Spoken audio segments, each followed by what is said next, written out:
Today we'll be talking about CloverDX 7. Those of you who have been with us for a little while know that this is again a major jump for Clover since we've increased the major version number. And the previous version of Clover was 6.7. Now we are at version 7. So let's see what's new. As always, our release plans haven't changed. So this is the overview of what we are planning for this year. We are in March, or rather in April. In March, we released CloverDX 7, and we will have 3 more releases this year all the way to December with the same cadence as we've been doing over the last couple of years. If you look at what's new in CloverDX 7, there's actually quite a lot of stuff that we've added. So as a few highlights, we are introducing what we call business tools, which I'll mention in just a moment.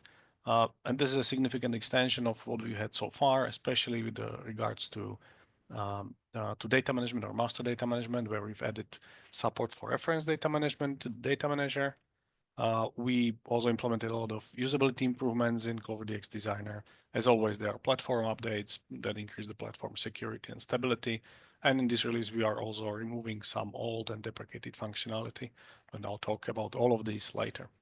But first, let's talk about the business tools.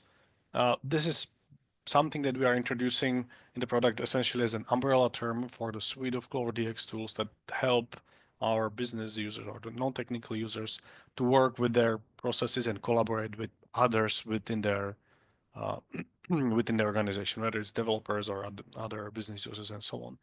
These tools have been present in CloverDX platform before, but we are now creating a new umbrella for them so that it's easier to think about these and to work with them. These are all licensed together as seeds, and they are Wrangler, Data Manager, and Data Catalog. You can access all of them once you get Business Tools seeds. What's the best is that we are providing one complementary seed for everyone. This is in contrast to what we've been doing so far, where you've had to buy Wrangler and so on seeds separately. Starting with CloverDX 7, you get one seed on your server for free within your license that you get automatically. So once you upgrade, you will have access to all of these tools, and you can see whether they are something that will help you within your organization. And if yes, you can, of course, expand your usage with additional seeds and including these in more use cases within your data processes.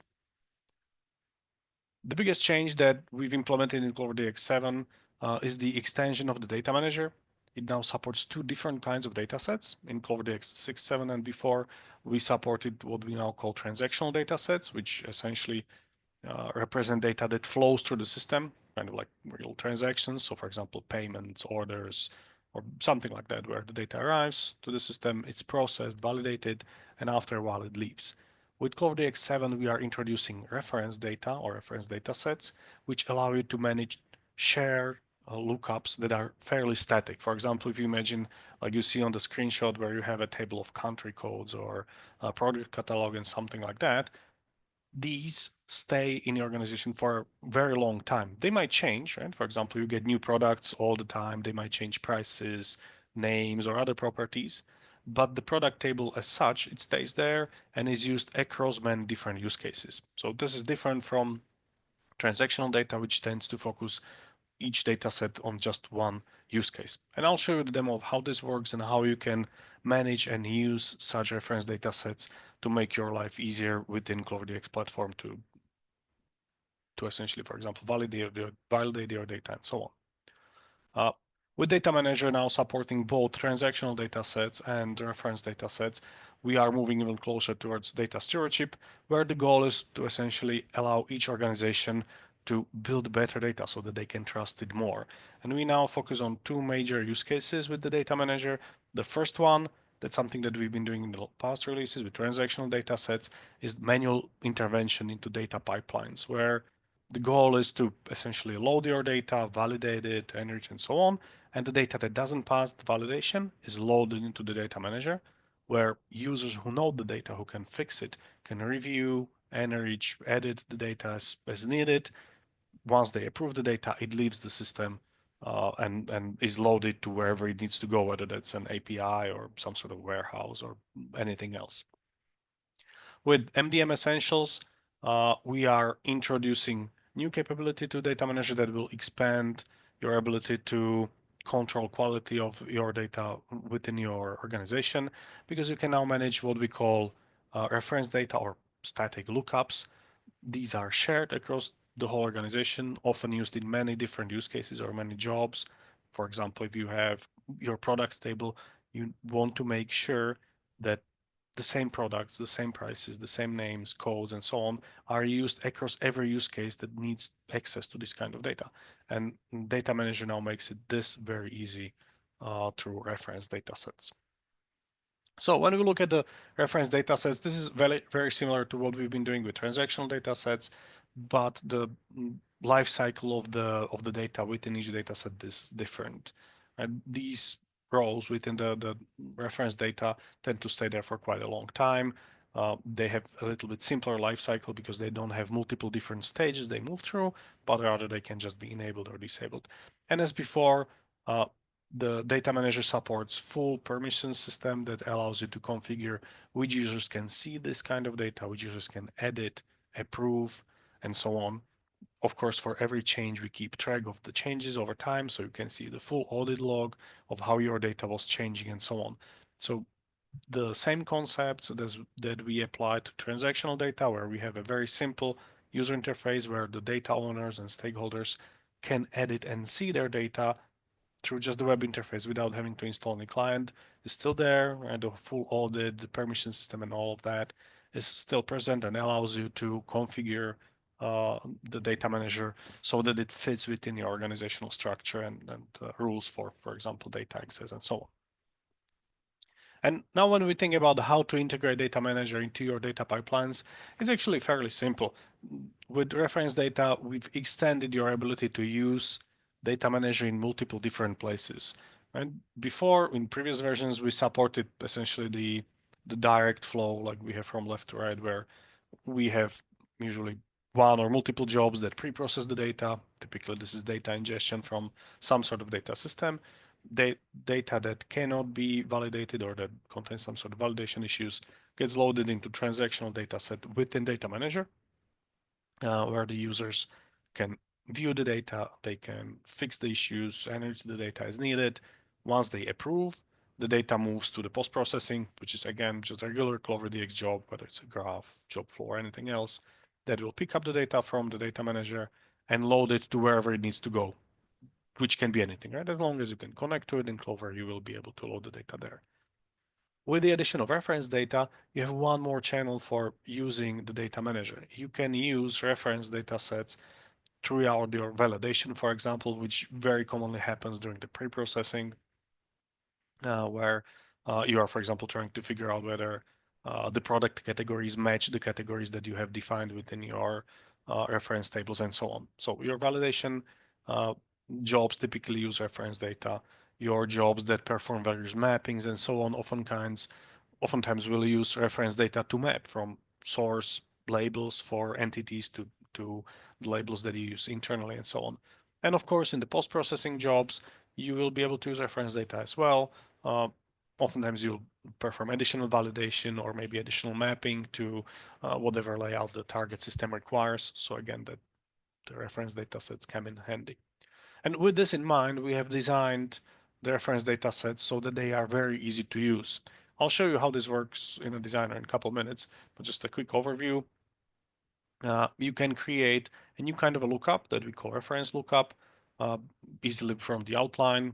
Since the data manager knows the layout of your reference data set, it can generate metadata and everything that you need for you. And then the configuration of the job or of the component that works with reference data, which is a lookup join in this case, is very simple. You simply use it as a normal lookup served from a file, for example, and so on. With the benefit of having data manager track the access, allowing you to have different users even see different kinds of data sets and so on. And in here on these screenshots, you can even see changes that we've made in the designer. We now have a new dark mode, which is much better. We have new component, edit dialog, and so on, which is everything that I'll cover during the demo. So this is the usage of reference data. We've made it as simple as possible so that you can include it in as many jobs as you want.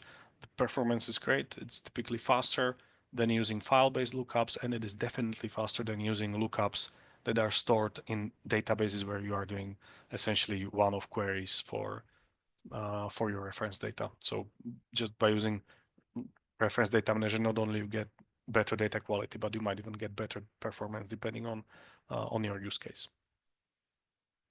Right, moving on to the next change. This is something that you will notice very soon. As soon as you start CloverDX 7, you will see that the designer looks different.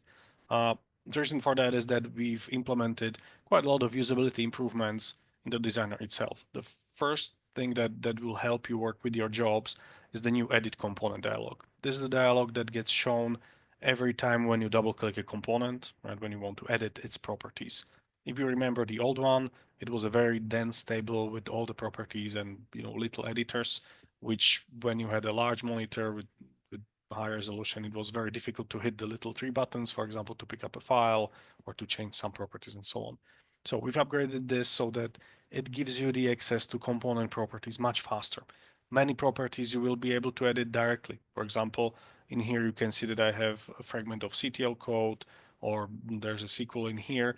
I can edit it right away. I don't have to open the transformation editor dialog. There's a button for that, of course, that will take you to the same dialog that you know from previous versions of Clover.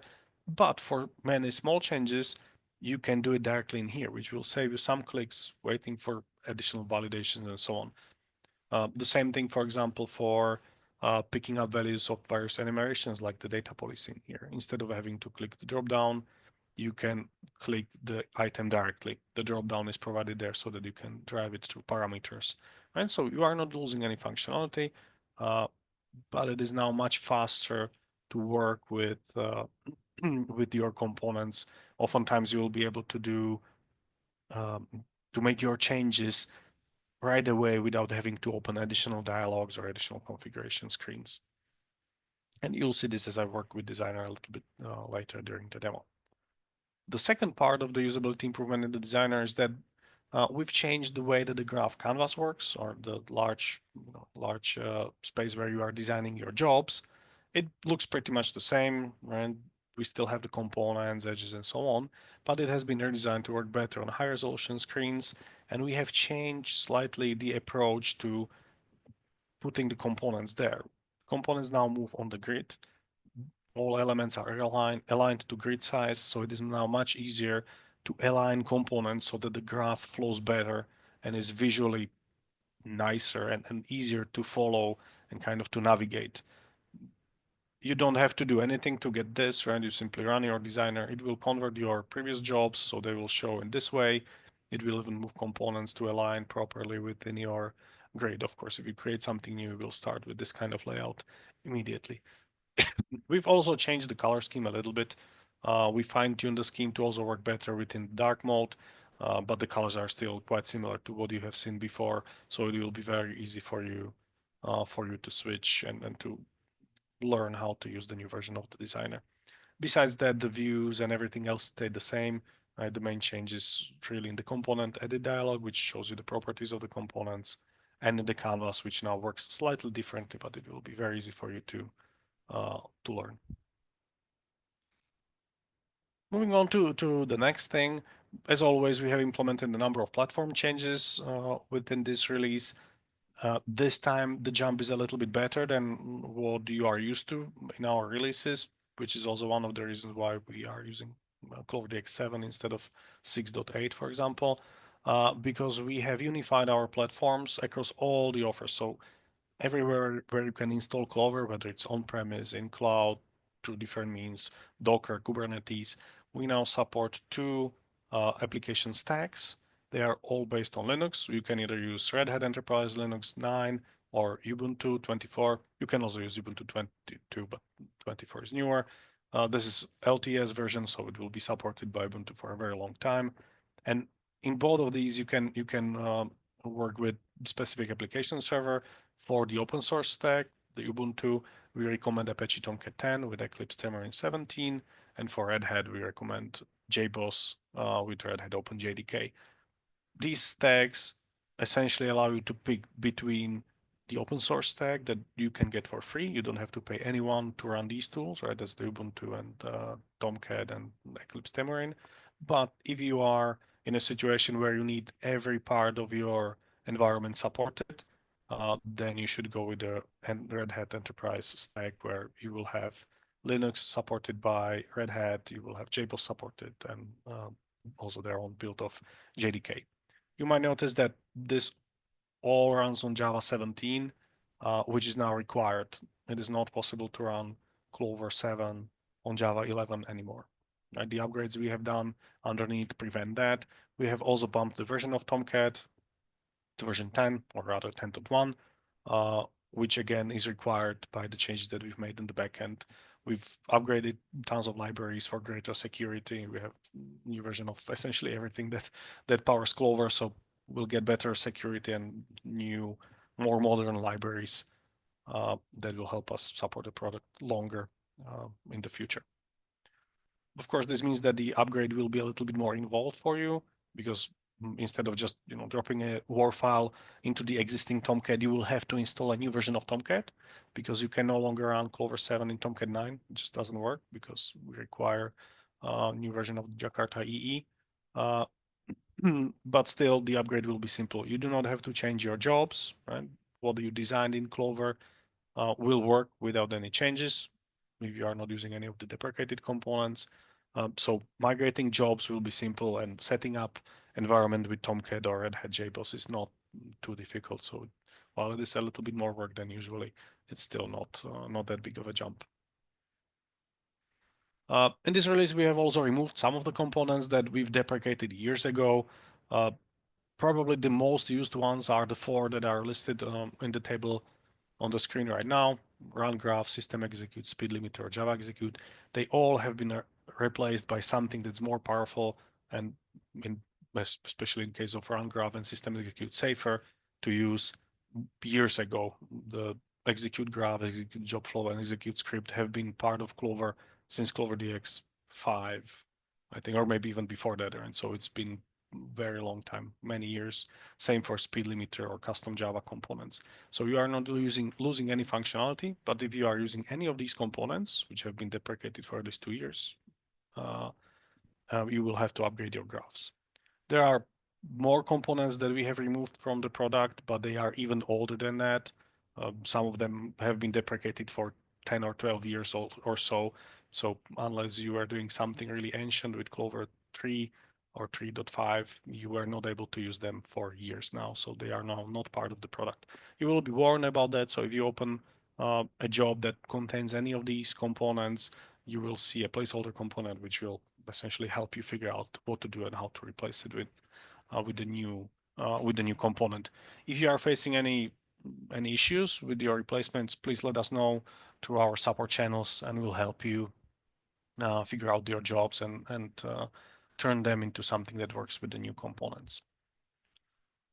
And as always, there's a bunch of other stuff that we've implemented. There's actually a long list that you can, as always, find in the full release notes that are on the website. Just a few of the little more interesting things from that long list. We've made multiple improvements into REST connector. It now supports OpenAPI version 2, which is the older version of the specification. The current version is 3.1, I think, or 3.11 or something like that. So with this change, you will be able to use with the component even more APIs, because many APIs, even modern APIs, still use version 2 of the specification, because there haven't been that many changes in there, and it's pretty good the way it works. We've also improved the way that the component handles headers. So if you need to fine-tune headers, for example, for some sort of customization, customized authentication scheme and so on, you will be able to do that a little bit easier, because the component will now show you all the headers that it's configuring, even the ones that before were just configured during the call and were not shown anywhere. So we'll know exactly what kind of a call you are creating. On the usability front, we now have fully notarized Designer on macOS. So for Mac users, this will get rid of all the annoying dialogues that will basically tell you that the designer is unsafe and unknown or something like that. So you should be able to run it now without any of that, which will increase your security in the long term and obviously reduce the friction when you try to run a new version of the designer, especially for users who are not skilled in how Mac operates on the back end. This can be something that slows them down quite a bit. And as I mentioned before, we have improved dark mode in Designer. This is something that we've seen more and more users work with. So we've polished the color scheme and so on. So the new colors have been designed so that they fit much better within the dark mode. We went through, change all kinds of icons, fonts, and so on, so that it works much better. So if you prefer dark mode, it should be now much more pleasant to use, especially if you are on Mac, where it seems that a larger fraction of Mac users are using dark mode than on other platforms. Right, so that's enough theory. Let's have a look at the product. I'll start with the data manager because that's the biggest change that we are bringing to the product. And as I mentioned, we now support two different kinds of data sets. The transactional data sets, that's something that we've had there before. These are these are data sets that allow you to manage the data for data quality use cases. But the new part of the data manager is the reference datasets, where you manage the datasets that serve as lookups. And even when you look at just the list of those that I have in here, like country codes or product catalog or source name to dimension name and so on, immediately from the names, you can see that these will be fairly static tables. Some of them are small, some of them are larger, right? You can have easily product catalog that has tens of thousands of items and so on. So there is no limit on the size, right? And you can create, just like with transactional data sets, any layout for your tables. For example, for the product catalog, what I have in here is the name of the product, code, the price of the unit, who is the supplier, and when was the price valid. In my case, it's a very simple table, so I have prices valid for a year, which doesn't happen that often, but still. And it shows the concept that you can have multiple versions of the same row within the table, and when you perform lookups into such reference data set, the engine will help you figure out the correct version to apply depending on the timestamp or depending on the time where you are making the query. I'll show you how this is done in Designer in just a couple of minutes. And as before, you can edit your data in here and everything will be tracked. And then the way that this works is that you can have multiple levels of users with different responsibilities. So typically you will have someone who can, for example, suggest changes into your reference table, but then someone else needs to approve it. So before it gets to production, even though you make the change in production system, before it is actually used in the production when you query the lookup, someone has to approve that, right? So I have made a change, which is visible through the little blue triangle, and I can now approve the change. So this is now the point where the product name has changed, right? When I just change it in here, it is remembered and I can see the changes, but someone needs to approve them.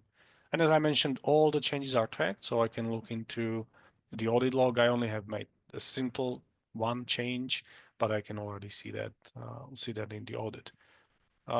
As I mentioned before, there's no limit in how big your datasets can be. We've tested hundreds of thousands of items with many columns. The queries are still fast, so you can very effectively use that. Now, one of the things that's different about reference data sets is that you have the ability to enable or disable a row. So if I do this, it means that, and I have to, of course, approve the change again. If I do this, the row is now disabled and it will not participate in the lookup. So if I try to search for half case cleansing balm, I will not get this one at all because it has been disabled. So this is something that allows you to manage your data as your data evolves, as your use case changes, your settings change. You do not have to delete your data from your data sets, which oftentimes is not a very good practice because you want to keep historical data. You can simply disable it and leave it there. It doesn't affect the performance, and you will still be able to see how your data evolved over time. So I'll enable that, and I'll actually restore the name in here because it might be used a little bit later. And as I mentioned before, the data sets allow you to set up the permissions. There's one more level. You can have read-only users. So those can be, for example, jobs in your platform and so on, who can just read datasets and they cannot make any changes. Apart from that, the levels of access to different datasets are pretty much the same as we've had in transactional data. So you can have people who can just edit the data, who can approve, and then full administrator who can, for example, make changes and change the layout. We have made sure that you can make changes at any time. So I can, for example, easily add a new column. I don't know, what would I do? Currency or something like that, right? If I had my prices in different currencies, let's make it a string. And the data set will still work. The lookups that I have will work and so on, and we'll simply add a currency column into my lookup, right? It is empty, so this allows you to very easily maintain your data, and even as your use case evolves, you will be able to modify your data sets to evolve together with what you need so that your jobs continue working. Right, I'm going to restore this so that I don't make a mess out of that. All right. Okay, so let's have a look into the designer, how you can use this. No, actually, I have to let it start. So before I let my designer start, I'll look at something else. Let's have a look at the server console. And because there are always different kinds of users who need to work with data within CloverDX. So we've seen what the users see when they are the business users, the people who are maintaining the data. But of course, the administrator needs to know about what's happening in their system too. So we have added new screen to the server console so that the administrator can see what kind of data sets are there. They cannot edit the data, so we still keep the separation of duties, right? In many organizations, people who are managing the environments cannot even see the data, and they can't look at it. They can see what it is, right? So for example, they can see that I have country codes, that there's 250 of them and so on. They can disable that, which will of course break every job that uses that, but they cannot modify the structure or modify the data itself. So this is something that will help those users maintain their environment, seeing, for example, if there isn't any data set that got out of hand because there's too much data loaded into it compared to what they expect. And let's see, my designer should be started somewhere. Well, it doesn't seem to. So we'll have to wait for that for a little bit. Oh, it's there.